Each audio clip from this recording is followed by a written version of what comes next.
America is a mess. We need someone to clean it up. And his name is Bob. That's your key phrase. It will trigger the entire message without your being aware of it. 3, 2, and 1. Now to continue with the tape recording. Wait a second! You guys want to see something really neat? Well, come on!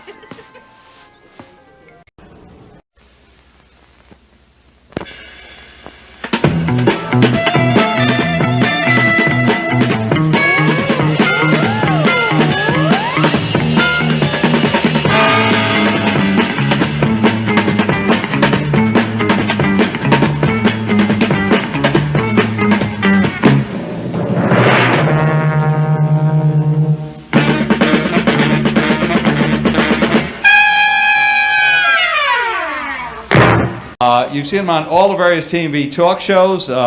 We do predict this young man is going to be a star very, very soon. Well, at least we're going to hear a lot about him very soon. That's because his manager tells me he's about to be arrested. Please, ladies and gentlemen, put your hands together. Give a nice warm welcome for Louis CK. Here's Louis.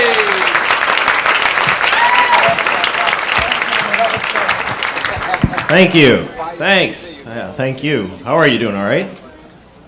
Good. All right. Nice to be here. My name is Louis. I live in New York.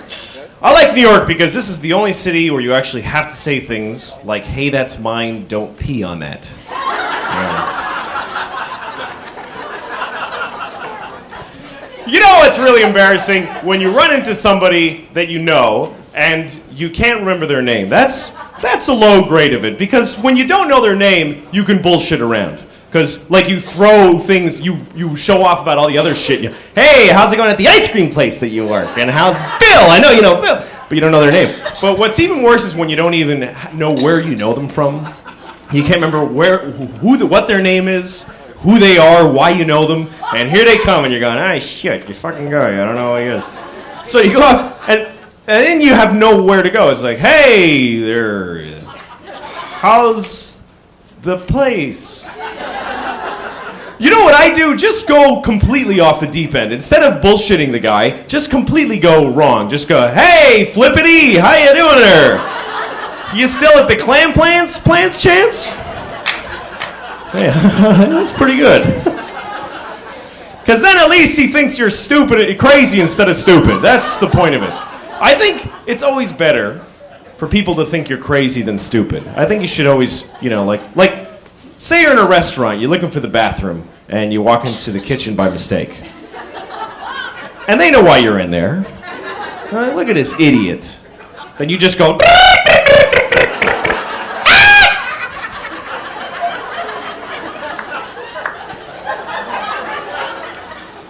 come on. And they'll let you pee in there. That's my point. Okay.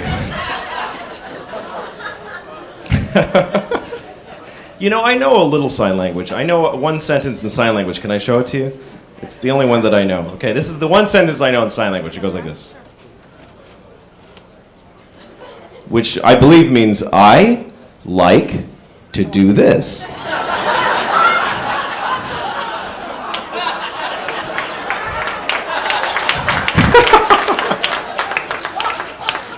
I can't believe I actually had one joke that was appropriate to the occasion here. A lot of people think I'm Bill Cosby, but I'm really Tooth Decay. You can't get it. You hit, and only thing left for me to do is just wait for a mistake, and when I get that mistake, I'm going to tear into it. You can't get it. You hit, and only thing left for me to do is just wait for a mistake, and when I get that mistake, I'm going to tear into it. You can't get it. You hit, and only thing left for me to do is just wait for a mistake. Okay, back to my shitty act. Here's something interesting, sort of. I met this woman the other night, and she had a pierced tongue. She had a metal ball right there in the center of her tongue. And I asked her, what's that for? And she said it's to enhance oral sex. I thought that was really stupid, personally, because I never really felt like oral sex needed any enhancement. I think it's pretty good the way it is, you know? I can't remember any time that I've been getting blown that I've actually thought, this is really boring. Is that the whole thing, really? You're just gonna suck it? That's it? That's all? Come on, put a metal ball in there or something. Oh, I'm sorry. Are you having trouble with that one? No, you doing all right? Okay. How did you do blowjob? I want to know how you... There you go. Good. How did you do blowjob? I want to know how you... There you go. Good. How did you do blowjob? I want to know how you... There you go. Good. Good. That's the international symbol. Blowjob, blowjob, blowjob, blowjob, blowjob, blowjob. Okay. Oh, boy.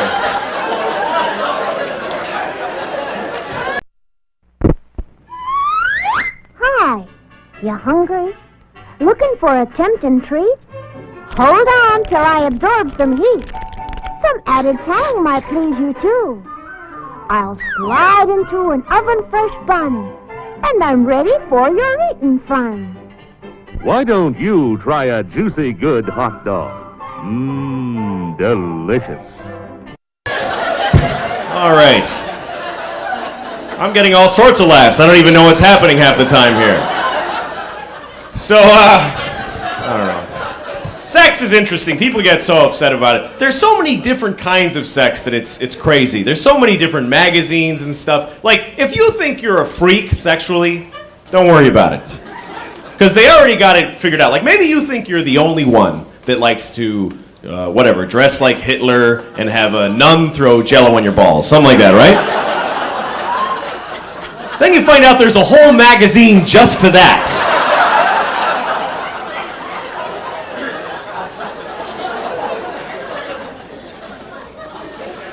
This was weird. I was walking down the street and some guy told me I was wearing a faggy shirt. What the hell does that mean? Total stranger walks up to me on the street and he goes, "Hey, nice faggy shirt, you faggot! Faggot!" I remember the shirt I was wearing. It was pink and it had a collar and it had these little pictures of guys blowing each other on it, you know, like sort of a...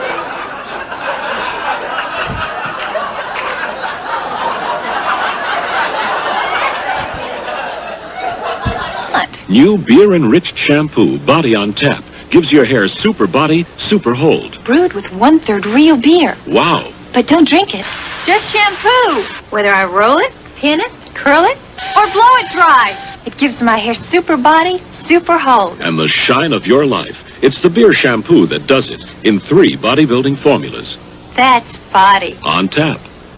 Alrighty. You took the job. I'm sorry. Yeah. So, people have weird attitudes about homosexuality, you know? People that don't know anything about it usually do. I was talking to a friend of mine about this other guy, and I asked him, is he gay? My friend said, yeah, he's really gay. What the hell does that mean? How do you get to be really gay? Are there many levels? Is it like, can you be just a little bit gay? Like, I just feel a little bit gay today. I just feel like touching a penis like this. Just a little, just touching, just a little touch there. Just, boop, boop. No, the penis is over here. It's over here. Touch, there you go. There you go. All right. Gotta touch the right pantomime penis. All right. And then one day, like what happens? One day you're taking it up the ass, you're jerking off 2 guys, you're blowing somebody all at the same time. There you go, you got it. And you say to yourself, wow, I'm really gay. I am very homosexual. Look at all these penises. I'm the gayest man in the world. I am faggotor. No one is gayer than me. Come on. Okay.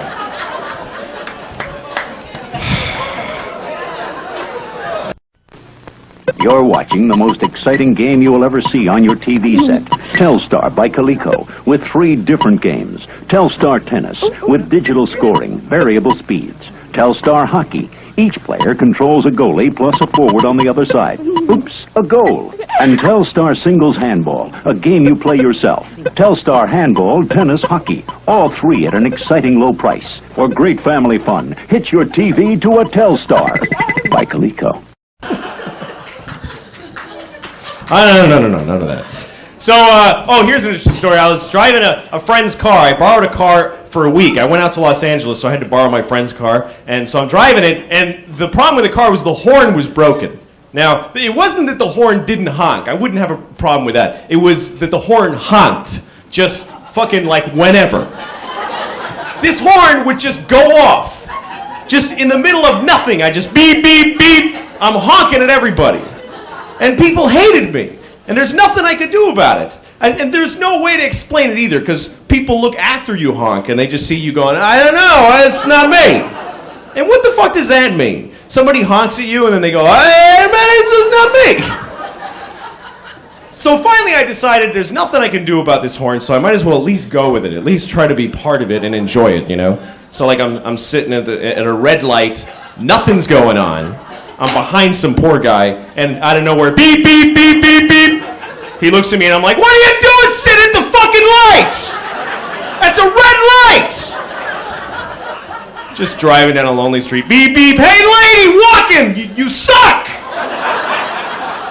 Fucking walking lady! Mr. Peanut is asking people to say, please pass the Planters because Planters pleases 3 times fast. Please pass the Planters because Planters plant. Please pass the Planters pleases because Planters Please pass the Planters because Planters please is. Please pass the Planters because Planters please. Please pass the Planters because... Planters peanuts are not only delicious, but they're packed with protein. That's why when it comes to snack foods, nothing pleases like Planters. Please pass the Planters peanuts, please. Okay, back to the dirty shit. That seems to be the only thing I really want. I called phone sex the other day. I don't know, maybe not. Some people here don't get into that. But phone sex is kind of depressing. Because you see these ads on television, 19-year-old girls going, call me, call me. You know, so I'm like, yeah, okay, I'll call you, you know, so I call. I never end up getting the 19, I end up getting some 55-year-old woman named Blanche. You know, she's like, I'm gonna take your trousers off very slowly.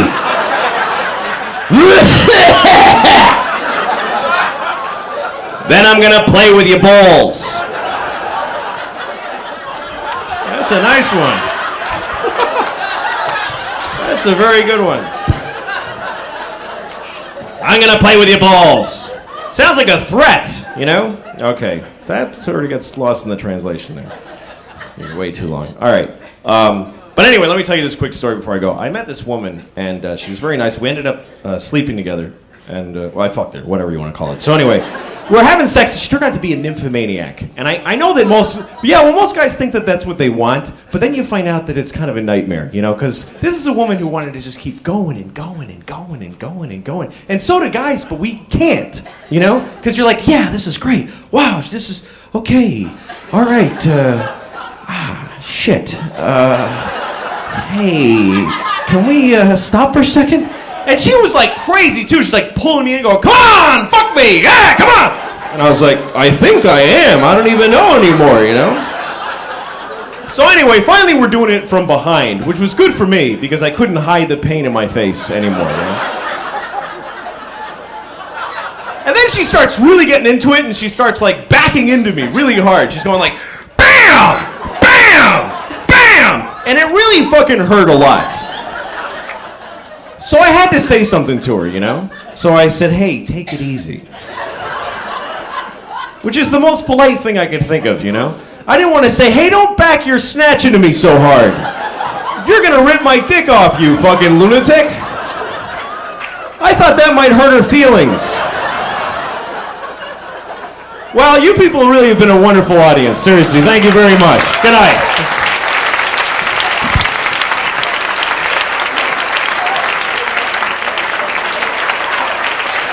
Whoa, wait a minute. What's so crazy about this? Let's look at what the competition is peddling.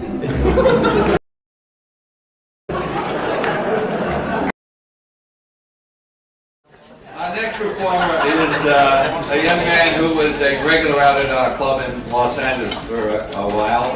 Unfortunately for us, he's moved back to New York City to seek his fame and fortune. I know it was during pilot season. Joke, say pilot season when they flop the guns to the pilot. Never mind. Anyway, he's a marvelous comedian. He's adorable. You girls are going to take him home and hug him. But please wait till he finishes his show. Put your hands together and welcome Mr. Billy Burr. Here's Billy.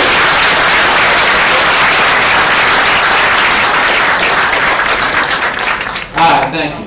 What's up, everybody? Great. Fucking stenographer over here? This is really freaking me out.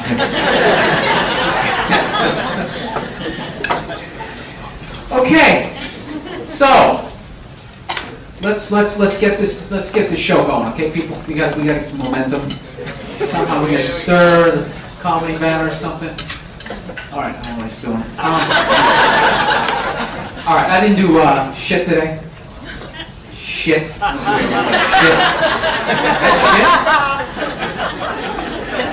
Oh, I get it. Like it's coming out of the ass. It's really disgusting.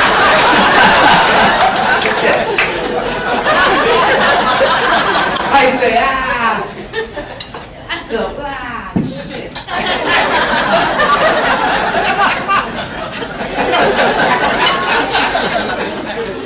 Alright, educational and a shit joke.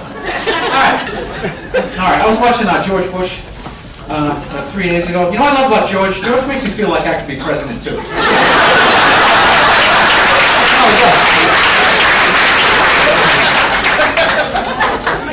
No, he's like the first guy from my reading level, like the first guy from my math class. Really just, despite all of those shortcomings, he just pushed through.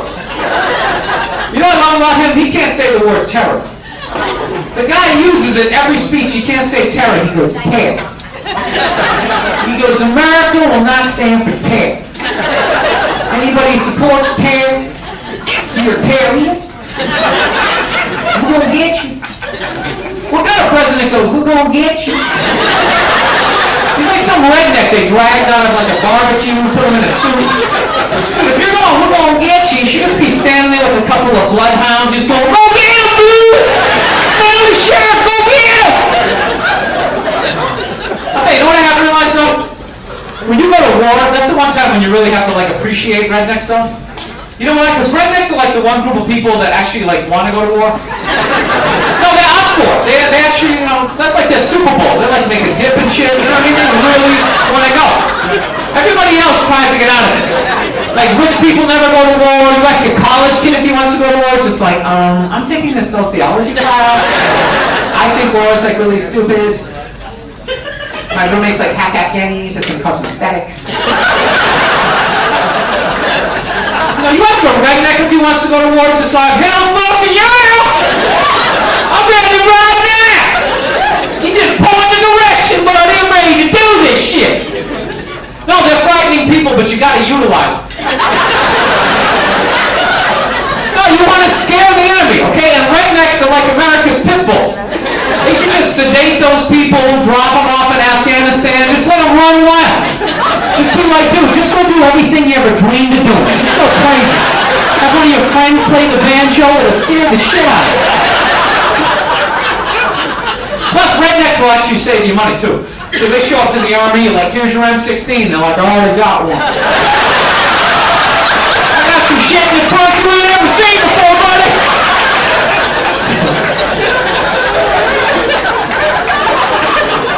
So, anyways, I took the subway over here. I hate taking the subway because I have a very, like, how do you eat kind of mug me kind of thing. So, I was on the train one time, it's a true story, right? I'm standing on the train, this black guy goes to get on the train, right? And the door's, like, closed on him. You know that shit happens, like, they open and close, like, almost like dice shot. You look at me, they're trying to get, like, there's, like, 20 people watching and, like, nobody helps out. And I was standing there, like, wow, I think he's gonna cut his arm off. Nobody gives a shit, right? So the conductor starts giving the guy shit as he's stuck in the door. Well, come on, buddy, let's go! He's like, hold people up, let's go! So the dude just flips out. What the fuck are you yelling at me for? He's like, I'm stuck in the door. Then he makes it racial. He's like, what, no white people ever got stuck in these doors? Because I bet he wouldn't say shit to these crack-ass motherfuckers over here. And it was like me and 3 other white dudes sitting there, and he just kept coming back to that point. He's arguing, he's going, I bet he wouldn't say shit to these crack-ass motherfuckers over here. And after like the 3rd or 4th, crack-ass motherfucker, we kind of start like looking at each other like, dude, should we not be getting offended at this point? This is getting ridiculous. I can literally feel the heat from his fingers. He's going, crack-ass motherfucker. Somebody should do something. But you know what? Nobody did shit. We just sat there and took it. That's what sucks about being white in that situation. There's no unity. There's no brothers when it comes to white people. White people, we are individuals. We do not give a shit about each other. We're like, hey, screw him. Better him than me. As long as I get where I'm going, I don't give a shit. It's unbelievable. What makes a dog and a frog on a log in a bog? Fun to eat alphabets. What makes a duck in a truck that's stuck? Fun to eat alphabets. A complete breakfast with alphabets is nutritious. Every little letter is A, B, C, D, A, B, C, delicious. What makes a box full of rocks and a fox with socks on his furry feet? Fun to eat alphabets. Alphabet cereal, alphabets. I got called a cracker for like 18 stops. There was like 30 other white people on the train. They didn't even look up in their papers. They just left me hanging. They didn't give a shit. Probably giving the other dude the benefit of the doubt. Like, he probably came from a rough neighborhood. You know, he's having a bad day. Even though he's calling me a cracker, it's not me per se. It's more society as a whole. When someone gets racial with you and you're white, because you're not allowed to get racial back. They can just sit there going off and you fucking cracker! Fucking white boy! Like, you fucking jerk. No, you can't get racial, because the second you get racial, then they wheel that podium up, and they have like that press conference. You gotta make that apology on TV, like, I disgraced the company. I disgraced myself. I just wanted to be known there was no air conditioning on the subway. I wasn't thinking clearly. I have nothing against Mexicans. I went to Tijuana. I had a great time. You know what's funny? I was like halfway through this bit and I realized like 90% of the people in here are like white guys in suits. And that's probably like your biggest fucking nightmare, isn't it? Oh shit, that can happen to me. Alright, I'm going to close on this even though it's going to bomb.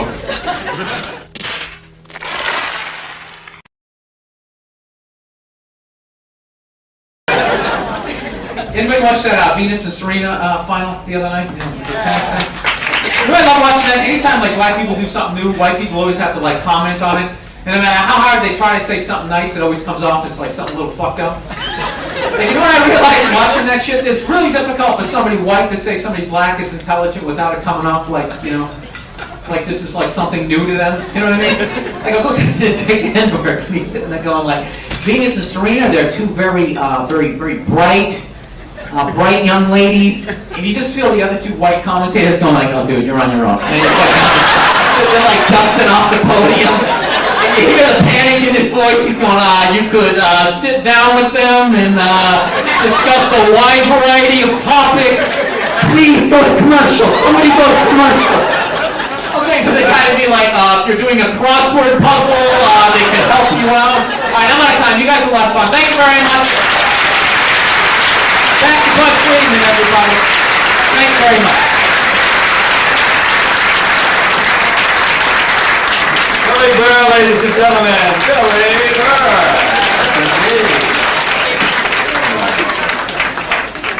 Wow, I'm having a good time. I don't know. Wait a second! You guys want to see something really neat? Well, come on!